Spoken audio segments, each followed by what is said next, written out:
This is a CBS2 News Update. I'm Mary Calvi. Here's what's happening in the news. We begin with a developing story. A multi-state search is underway for 2-year-old Giovanni Lagurjo. The Long Island boy hasn't been seen since he was dropped off for a visit with his father in Coram Tuesday morning. Police believe John Lagurjo fled with his son in a black Jeep Cherokee, which was spotted crossing the George Washington Bridge into New Jersey. Police say a fire broke out at the dad's house on Bretton Woods Drive. Around the same time, he was expected to return the child to the mom. No one was at home. New Jersey police officers will not face criminal charges for punching a woman in the head during an arrest at Wildwood Beach 2 weeks ago. That was the decision from the Cape May prosecutor's office yesterday. But the 20-year-old at the center of the controversial arrest still faces several charges, including assault. Today, she's telling her side of the story to CBS 2's David Begnaud. In my eyes, I'm not a criminal. I'm not a bad person. Emily Weinman says she stands by her actions Memorial Day weekend after Wildwood, New Jersey police officers attempted to cite her for possessing alcohol at the beach. How old are you? I know that didn't come up positive. Had you been drinking? No, I wasn't. And were any of the alcohol containers around you open? No, they were sealed. The 20-year-old Philadelphia woman willingly took 2 breathalyzer tests. Both came back negative. I asked them, like, do you guys have anything better to do? There's so much stuff going on, you know, and you're trying to stop people from underage drinking, and you see I didn't drink. He was like, that's it. I was going to let you go, but now I'm going to write you up. I stayed calm, you know, a little attitude, but, I mean. Little attitude. Just a little. I mean, it's not really, I didn't see a big issue. Stephen Dick is Weinman's attorney. He hadn't told her that she had committed any crime. He hadn't told her, I'm going to issue you a summons. He hadn't told her any of those things.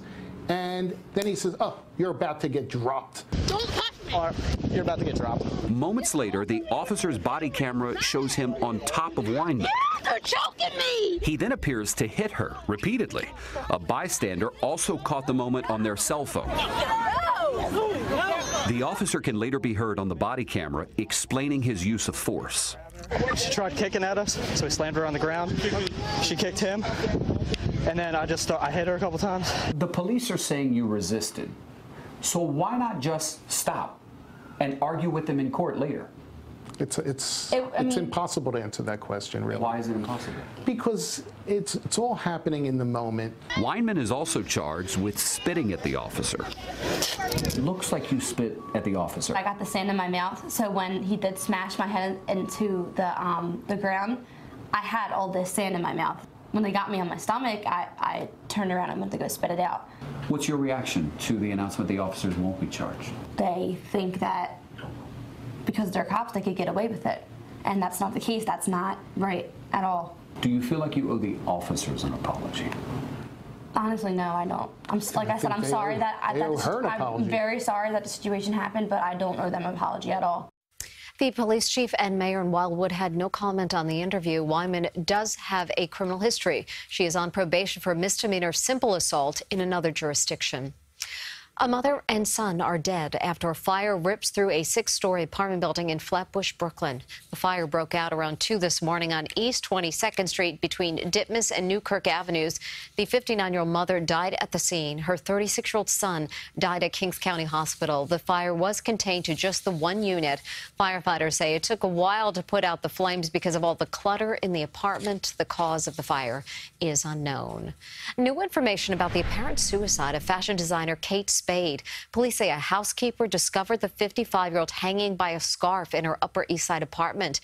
Now, Spade's older sister says that her sister may have struggled with a mental illness. In a statement sent to CBS2, it reads in part, she was surrounded by yes people for far too long. Therefore, she did not receive the proper care for what I believe to be and tried numerous times to get her help for bipolar disorder.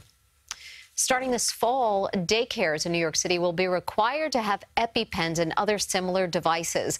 The new policy comes months after a toddler died after an allergic reaction at his preschool in Harlem.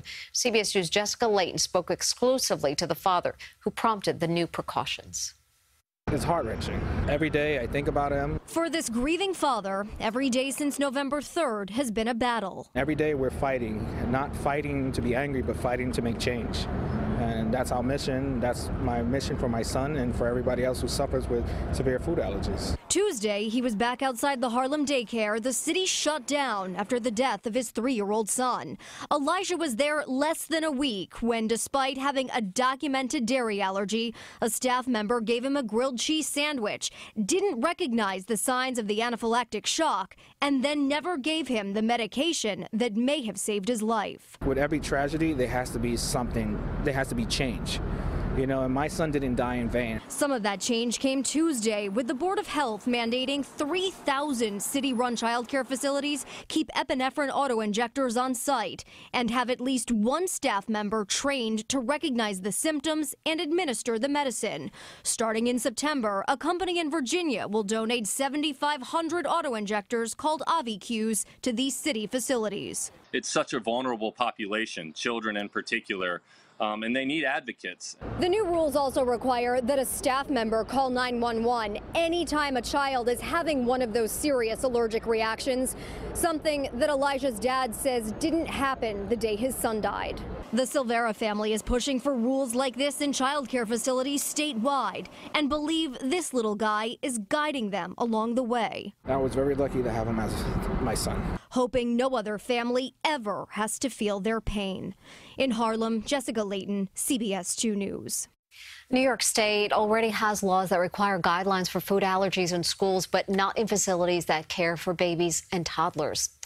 JetBlue is tightening its policy on emotional support animals starting July 1st. Passengers will have to fill out 3 documents to fly with the animals. The documents include a vet health form, a form signed by a health professional stating the animal is really for emotional support, and a liability form stating the animal is trained to behave in public. The forms must be filled out at least 48 hours before flying. Also, only cats, dogs, and miniature horses will be considered emotional support animals.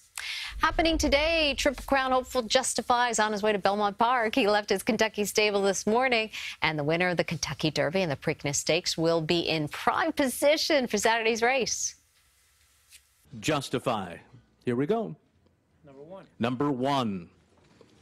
Justify has drawn the rail. Owned by China Horse Justify drawing the first post for the Belmont Stakes. Horses starting in that position have won their races 23 times more than any other lane at Belmont Park. How about that? Let's get to your forecast right now. John's tracking that all for us. How's it looking for the Belmont Stakes? Could Justify get an aisle seat on JetBlue because he's not a miniature horse? You know, now he's mad because the cats and dogs can get on, but he can't. Now I'm wearing a vest. Intern season has arrived, Mary, so I let my intern stack this show. So whatever comes up, it's up to Bree Guy. So right now I'm learning it's 65 with sun in the city. I can also share that it's a little cooler north and west. Now that 65 is actually 5 degrees cooler than what it was yesterday. What comes next? I don't know. 70. The high today is below the normal. I know if I push this button, we can giddy up into the 7-day forecast. And look at there. Got that chance of a shower or a thunderstorm on Saturday. So, Mary, please, no wagering. Or unless you want to, go ahead and wager on the Belmont Stakes. Thanks, John. That's your CBS 2 News Update. I'm Mary. Calvi, join us in just a moment for a live Facebook After Show.